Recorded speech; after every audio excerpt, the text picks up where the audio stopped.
callouts can be vital tools for fighters. We've seen it countless times. A good post-fight callout on that microphone in that cage can lead to huge buzz about a fight. It changed Nate Diaz's life, but sometimes callouts leave us wondering what the heck that fighter was even thinking. Like, are you taking your career seriously? And I don't mean joke callouts like Rafael Fiziv's quest to defeat anyone else with his name. I mean serious ones that fans immediately scoffed at and had everybody saying, oh, come on now, come on. I'm Tommy from MMA On Point. A huge thank you to all these channel Hall of Famers for helping make these videos possible, and these are 10 post-fight callouts that made absolutely no sense. Number 10, Alistair Overeem. Without question, one of the biggest moments of Alistair Overeem's career was when he finally made his UFC debut by ending the career of megastar former heavyweight champion Brock Lesnar. The first round TKO built a ton of hype over the Reem, hype that he would immediately snuff out by spending a year on the shelf for eating too much horse meat. Even worse, when he finally returned, he decided to not take Bigfoot Silva seriously enough, and he followed that up by getting front kick KO'd by Travis Brown. Things were not going good for Alistair. He would finally rebound by being the fourth fighter in a row to defeat Frank Mir. Not the biggest win at the time, but hey, it was a start. That's why fans were baffled when, in his post-fight interview, he called out retired Brock Lesnar, who hadn't fought for 2 years. I heard this word that Brock Lesnar is about to come back to the UFC.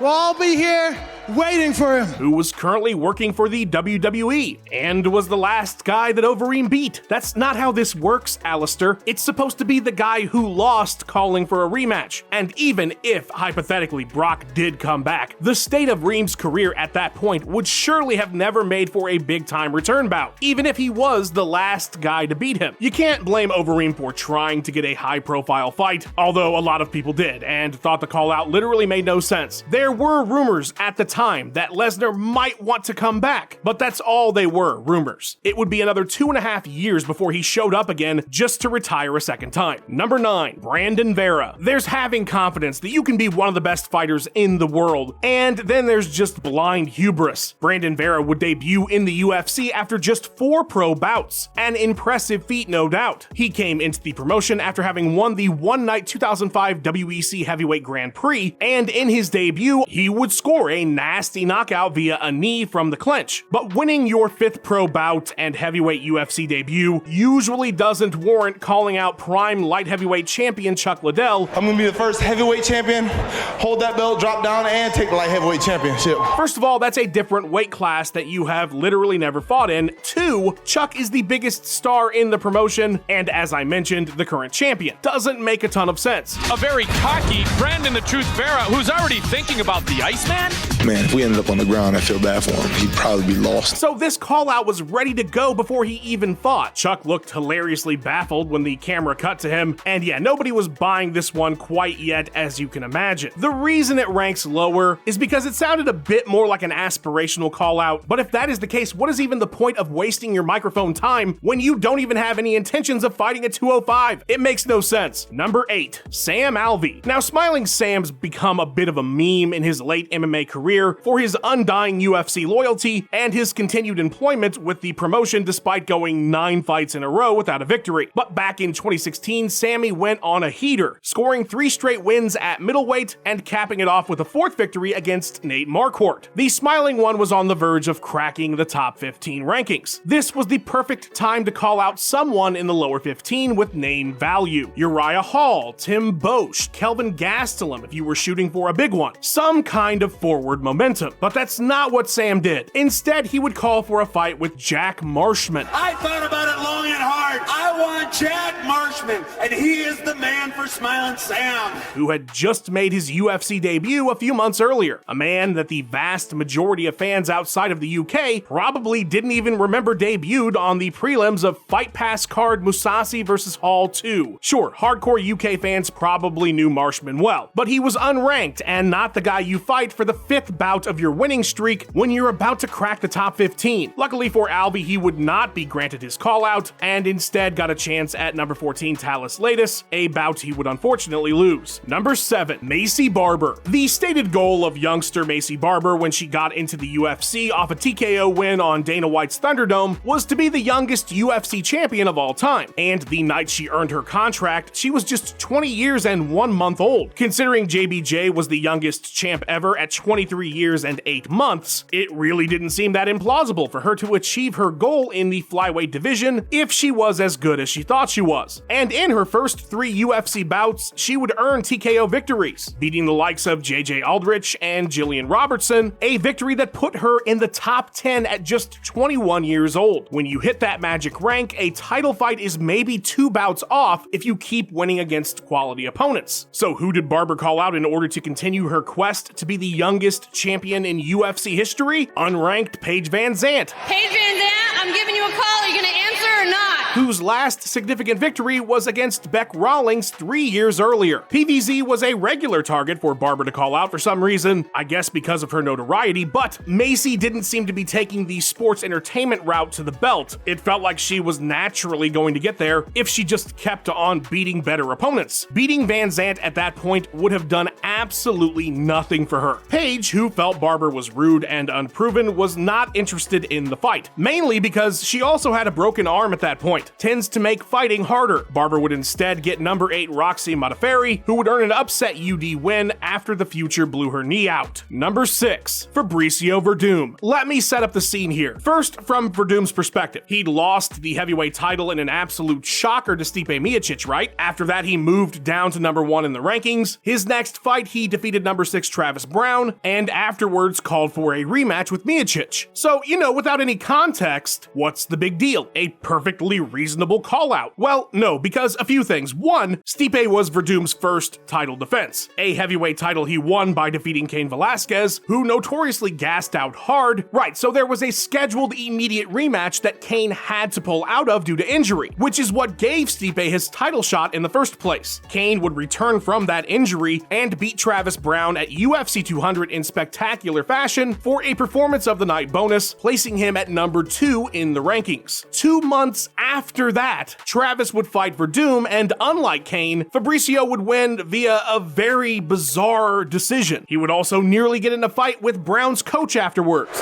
But you hear the boos from the audience, it just didn't live up to the hype. So you took the belt in a fight people felt Cain could have possibly won, if not for the elevation, or at least that was unresolved and people wanted a rematch. You were supposed to have that rematch and you didn't. Then you lose the belt to Stipe, then both you and Cain defeat Travis Brown back to back, but Velasquez does it in spectacular fashion, and you win a weird decision nobody liked, but you should fight Stipe next for the title instead of, the obvious rematch with Cain to determine who should get the next shot at Miocic. You're not slick, Fabricio. We see what you did there. His calls for the title shot were unheard, and the rematch with Cain was again scheduled, but of course, injuries would never give us that satisfaction, nor would either of them ever fight for the title again. Number 5, Mickey Gall. Even the best caller-outers falter from time to time, and I would put Mickey Gall in the call-out Hall of Fame. The dude got a UFC contract after winning his professional debut just by shooting his shot at CM Punk while fighting on some rando card in Philly that Dana White was at to see another fighter. Oh, I'd love to fight that man, CM Punk. And then when he beat CM Punk, he was like, Sage Northcutt, you're corny, I want to fight you. And he did. He got that fight with the new UFC Golden Boy as the co-main event on a big Fox card, and he beat him too. Dude was on fire. Everybody was waiting with bated breath on who this master call-out artist was going to set his sights on next. And then he looked at the camera and said, I'd like to welcome back Dan Hardy. Cue the sad horn. What in the what? The retired commentator? The guy with wolf heart? That's who you want to fight next? To be fair to young Mickey, apparently at the time, Hardy had been hinting that he was medically cleared to fight and that he might want to make a return to the cage, but the Outlaw was thinking some really cool legacy fight or a rematch with an old foe, not some youngster who was on his 4th pro fight and only had CM Punk and Sage Northcutt as notches on his belt. Dan politely rejected the bout, and Gall would fight Randy Brown instead. Number 4, Kevin Lee. I'm gonna say it right out front, I'm a Kevin Lee fan. I like this guy a lot, but even I could see that this call out was just a big old dud. Ron, why did you say that?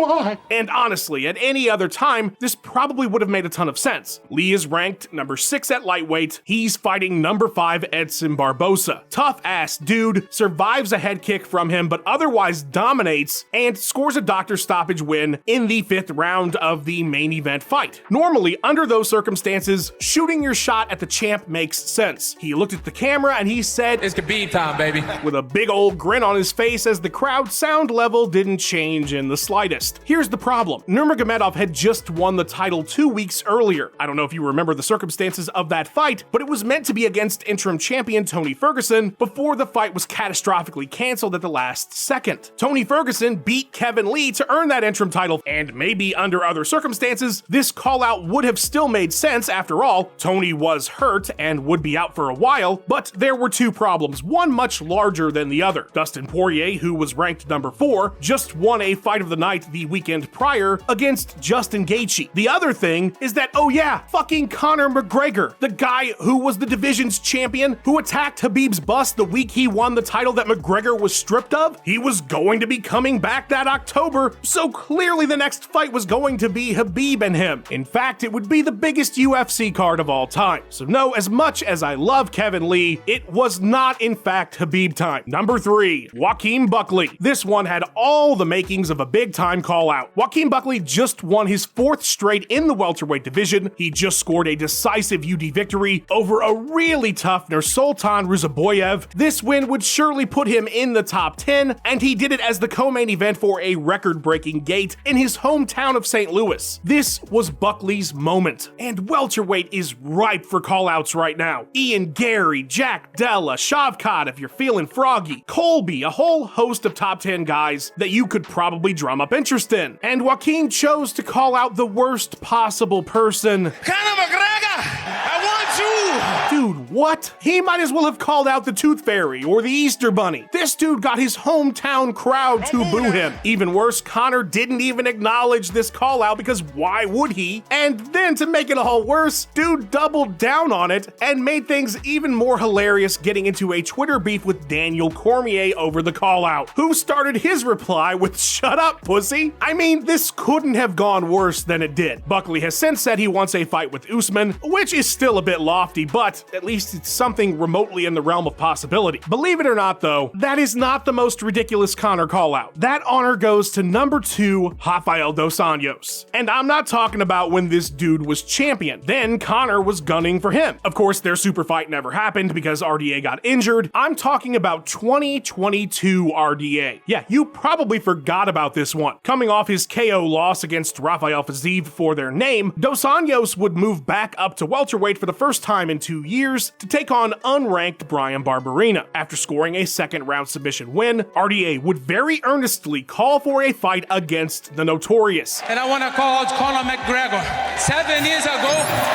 I earned this fight. He even had a card in mind, International Fight Week. With all due respect to RDA for all that he's done in his career, that is impressive as hell. Calling to headline the biggest card of the year against the biggest star in the sport, even in 2022, because of something that happened 7 years ago in an entirely different division after beating unranked Bryan Barberena and being dead serious about it, is absolutely wild. Number 1, Dominic Cruz. I want you to imagine that you're not the level of fan that would be watching an MMA on point video, because at this level, you might perhaps know what the hell was going on with Dominic Cruz's post-fight interview at UFC 259. Imagine you're just somebody who occasionally buys the pay-per-views when they're good, and you wanted to see Izzy versus Jan. So Dom Cruz, he's a living legend, of course you know him. He gets a hard-fought split decision win over Casey Kinney on the featured prelim right before the main card, and then he proceeds to call out some guy named Hans Molenkamp for a charity fight because he's holding fighters hostage or something. He's got 100 pounds on me.